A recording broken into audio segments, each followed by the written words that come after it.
Hello and hello again, and nice to be back. And this is where I leave New Orleans and head to uh,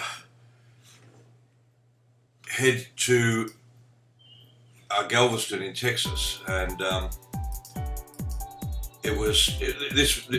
had a couple of days break. I'd lightened the bike up, and as you can see from some of the photos, I took my time again.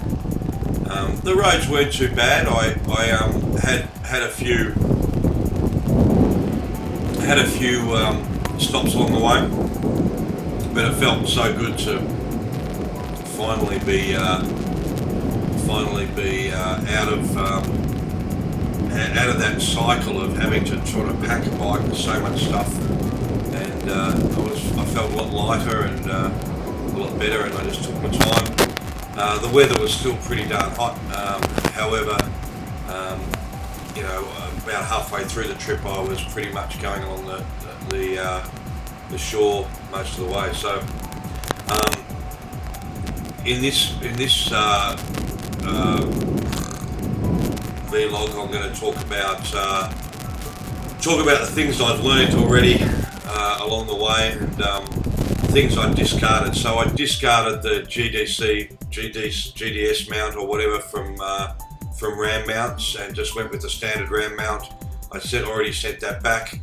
I'd gotten rid of like a lot of cables. I had these cables with these padlocks for the bike, and I just decided that with all the motels that I was staying in, hostels, I was only going to stay in places that let me park the bike securely and not worry about having to chain them up. And so I had a small little cable tie, the little cable lock, and then that was it. And I discarded the two big ones. I mean, with the padlocks that came with them, and they were, for travel bikes, it was like something like 3.5 kilos just for the chain. This is where I stayed in New Orleans, and packed up early in the morning. Started getting a bit overcast towards the end of the day, and I couldn't work out why, because I didn't know much about Galveston, but I couldn't work out why I had so much time left to go and so few miles, and it was because I had to get a ferry. It turned out that as I rode up, the ferry was about to leave, so I didn't have to wait very long at all. But I did still got into Galveston during the evening. But this is a pretty nice day. It had rained in certain parts of the night before, so it was a little bit cooler the further I got into the trip. But it was really nice. It was a nice ride, and getting on and off the bike had made such a difference. As you can see, also I've got the camera angle fixed because I was able to look at where the camera was by having a look at the footage I'd done, and realised that I was 2 clicks out in height where the camera angle should have been, and so now you can actually see the horizon. While before, the horizon got cut off, and you were seeing a lot more of the bike. And I basically I had all the protective gear on, but then took the jacket off a couple of times just to air out my shirt underneath, because I found that every time I arrived somewhere I was just soaked underneath. So I'd go for about a 10-kilometre ride and dry the shirt out and then put the jacket on. And the reason for that is that when you get wet, and then when you get into a city, and you're soaking wet, and if it's a little bit cooler, you get pretty cold pretty quickly. So I just had the jacket behind me and relaxed a little bit more on the road. Texas and the whole of Texas basically hardly had anywhere where you could stop on all the freeways, all the toll roads. There was just really nothing, no real areas to stop off at.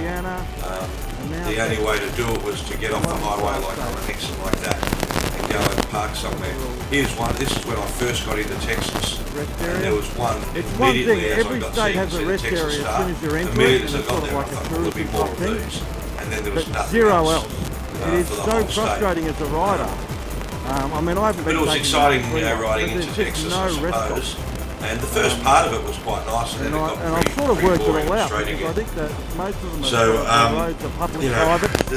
the road stops make such a difference when there's a nice area, and you know, as I get further south into Central and South America, even though there wasn't many stops on the side of the road where they're like in Australia, for instance, any scenic road, if there's a scenic view, there's an area where you can stop and take photos. You know, in Central America particularly, there was just none of that. Some of the countries like Chile and Argentina had actual little areas where you could stop and take photos. Every sort of 40-50 miles. Where you could just, you know, but it was a little bit frustrating take the kids to the bar being the only place you could stop at were gas to get it. stations, I mean, or stopping off into little towns along the way. So that became a little bit frustrating the further I got into Texas. And the roads were a little bit boring. And it wasn't until I basically got past Galveston that I could actually get off the main highways, and there were alternative roads that you could go on. As you can see here, that's an alternative road on the right-hand side. That's the alternative highway, which just follows the main one. I've been riding pretty much all day.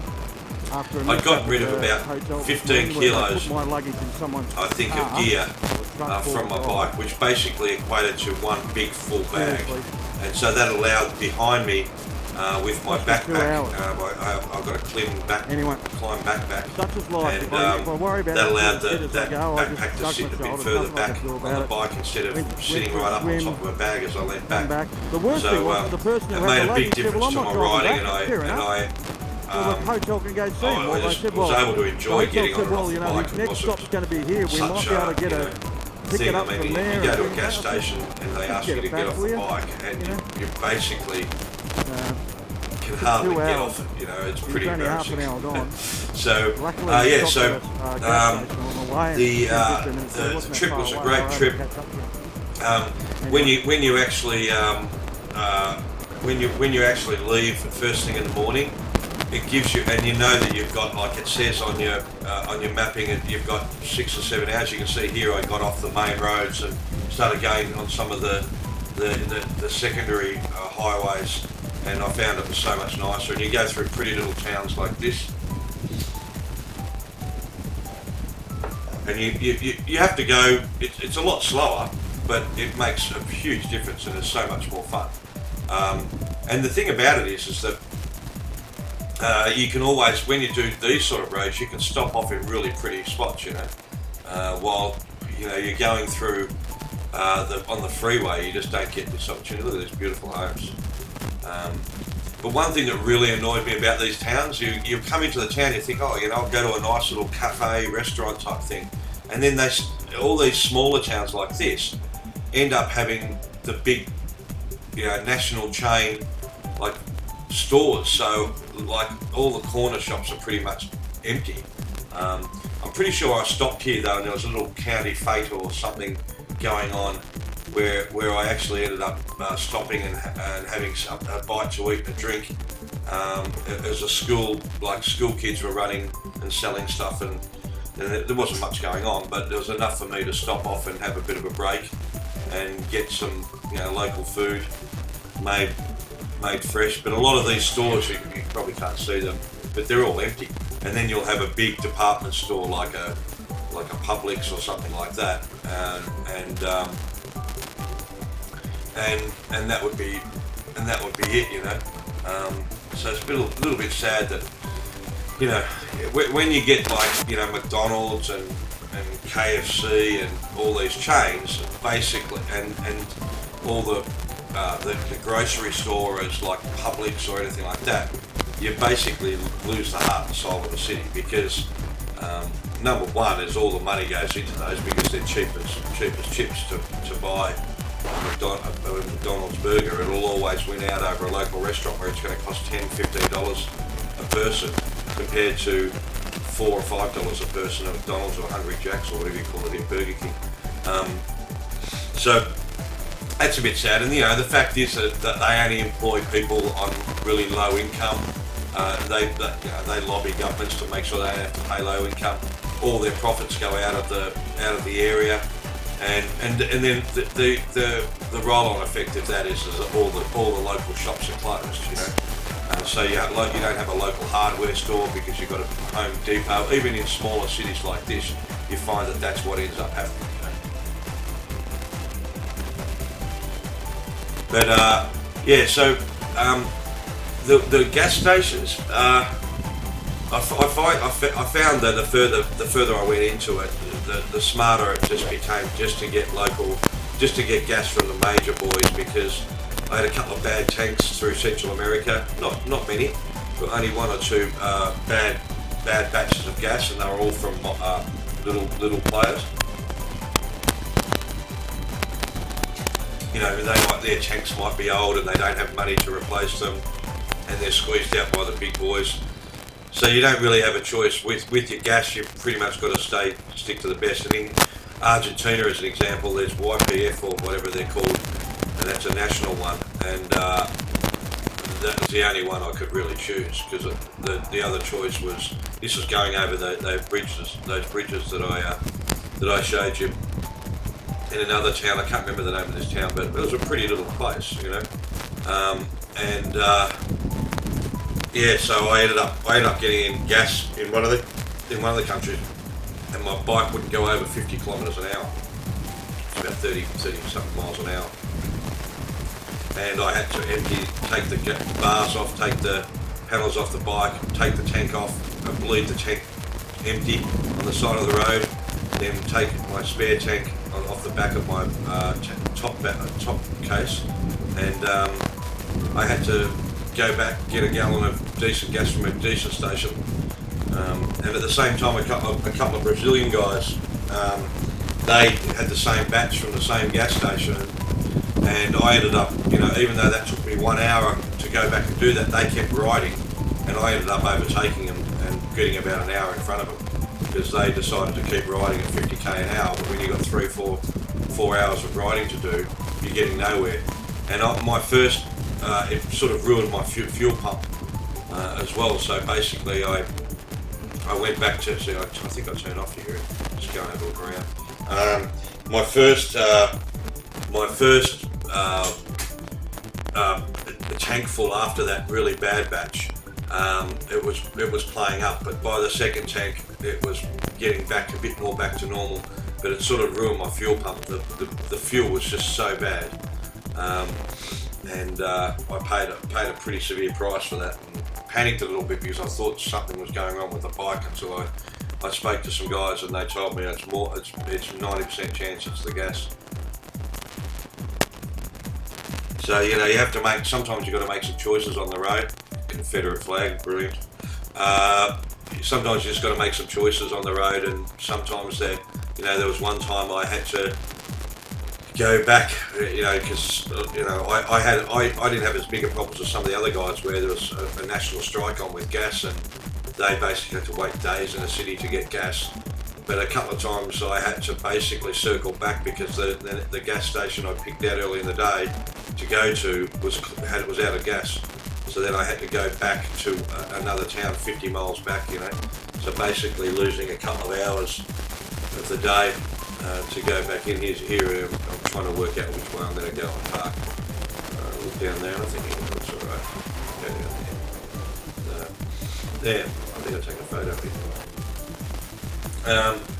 But yeah, so you know, you basically got to stick to all the majors with your gas. You don't really have a choice. So you can see here with the camera, I'm getting a panoramic. So with Google Photos, you can take one photo, 2 photos, 3 photos next to each other and bring a span across, and then Google will automatically put them together and make a really nice picture out of it. But yeah, my biggest issues with my bike were the rim problems I had when I threw on the Honduras border, and then some bad batches of gas, which you can never know. And just because I went with that YPF gas station, and I was lucky with every batch I had with them, they were good. A couple of times I went on with a different company, and really, you know, when you're thinking about it, you feel like you don't have a choice. But You really do if you plan it. And there's only a couple of places in Argentina and Chile where you basically don't have a choice. You've got that's the only gas station. You just got to hope the gas is going to be decent. So that was the only problem I had, and then I had issues with my tyres, not the actual tyres, but the rim. I had damaged both rims in Honduras, and one of them had to be replaced. I'd fixed it, but I was still leaking slowly from it, and so then I basically had to get a new rim shipped from Miami to Colombia, and just I started out filling up the putting air in it, and this is what I used to do too a lot. I used to ride my bike under the shade. You look around and you think, oh no, I was going to get too angry about this here, so I'll just go and do it. So that's what I used to do, is just ride my bike and sit down in the shade with the bike.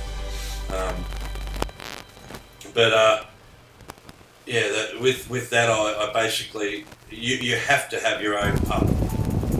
If you don't have your own pump, you're going to pay a price. Because when you go on the dirt, you want to deflate your tyres and you want to pump them up. Those mini pumps are fine. I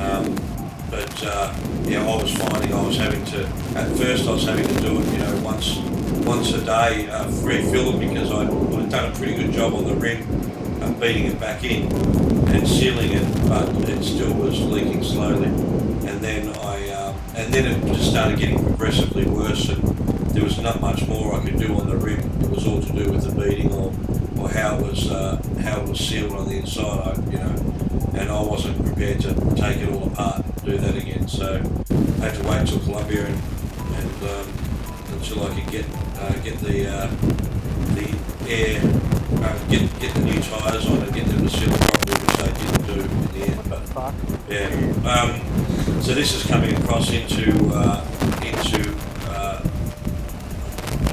Galveston, and then I had the sea side to the left, which was pretty crappy water. I'm not sure whether it's polluted or whatever, but it wasn't really that pretty. It was a brownish sort of colour, and it was pretty windy too. I was getting around. I had probably about an hour and a half left of light now. I think it's still sort of about 2.5 hours to go. Even though I was relatively close, because the ferries, I ended up just getting a motel here, and it was a pretty bad motel, but it was only for one night, so I could run and bear it. And I had I think there were some prostitutes working right next to me, but I was pretty knackered by the end of the day. This started early in the morning at daylight and ended at night. So it ended up being a long day's riding. And however, I really did take my time this day, and I was really getting into the riding, and then being able to go off the main highway was such a treat, because you could, even though you were doing everything was so much slower, it was just so much more fun. And I suggest that whenever you do a ride, is you do exactly that. You get off the main roads and get into the old national roads or the main roads before the towns. There was a lot of homes here that were up on. You can see up on the stilts. So obviously flooding is a pretty big thing in these parts at various times. It was still interesting to look at, but it's a bit weird.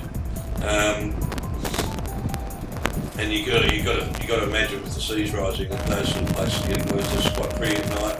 This is actually me getting in, and I still haven't got the ferry yet, but I was pretty close to the ferry terminal here. And you basically the ferry terminal is a free terminal. The free service, they probably mainly because there's a lot of casinos there, but and plus it's part of Texas, so it should be free. It's part of the national highway. But yeah, it was a nice colour sky, and the weather wasn't too bad actually. I mean, I was actually looking for places here to stay because I hadn't planned anywhere. But then I just kept going, and unless I found something I thought was going to be pretty decent, I just wasn't going to stay there.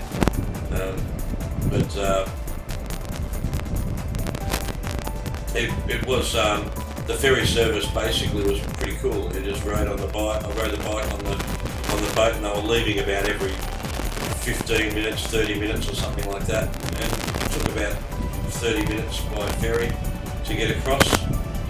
And then I just found a crappy motel, and that was right near everything, and I was able to park my bike out the front of it, and so away I went. So now hopefully with the camera now and the footage, I'm going to be able to show you some decent sort of stuff and be able to comment on all the places I've been a lot better, because before I basically couldn't really tell what was what because of the horizon. It was just like I was just showing the roads all the time. So in the coming videos, I'm going to commentate as I go and talk about different things along the way. And this is where my trip started becoming a lot more interesting, and I had a lot more options as far as the roads I took. There's only a couple of places. I took one road along the border fence, which was pretty crappy boring. But I started to decide now. I'd done this trip now in about this is about the 5th or 6th day. I think one day, 2 days to get out of Florida, then the 3rd day into New Orleans, and then I spent a couple of nights in New Orleans, and then so the 6th day is here. So I had plenty of time now. I planned about 10 riding days to get across, and I was doing it pretty easy. So I decided after this that I'd take a trip to the Grand Canyon and then take more of the roads through up further north in California into LA or Long Beach is where I ended up staying in California. But yeah, if you've got any questions or comments, leave them below. I'm sorry that these are a little bit boring with the footage, but I guarantee they do get better, and I'll be able to talk more about all the different things I learned along the way.